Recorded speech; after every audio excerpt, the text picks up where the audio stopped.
Hi, hopefully you've successfully selected an SLT lead for EAL and appointed an EAL coordinator if these weren't already in place. The next step is to assess and evaluate the quality of the current provision in your school so that you can take measured and impactful steps forward as a school community. This programme is suitable for schools at all stages in their journey to becoming more EAL inclusive. So some schools may have little to no provision in place at this point in time.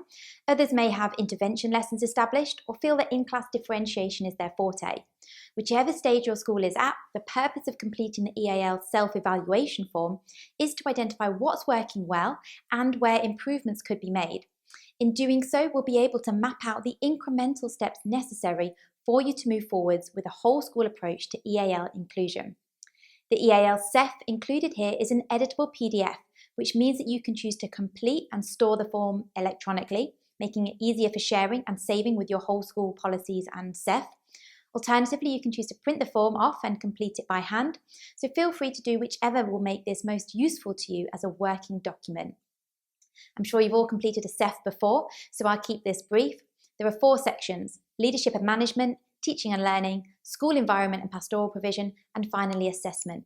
You should take the time to consider and discuss as an EAL leadership team whether your current provision should be classified as red, amber or green.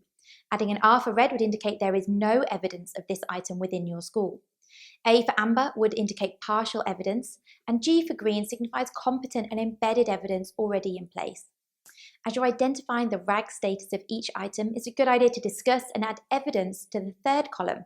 If you're completing this online and have your evidence stored as a Google Doc, then you can choose to hyperlink your evidence here or write a brief reference to what that evidence is.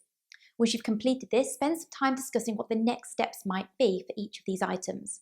You might decide that something is a not now item and simply write later if you don't feel like it would add value to your school by improving it at this point. Other items might be more pressing. I'd urge you to perhaps number these next steps in order of priority so that upon completion, your immediate next moves are really visible. As with all of our resources, we have a standardized PDF version which you can use straight away, or alternatively download the Word version of this to personalize the content of this SEF for your school.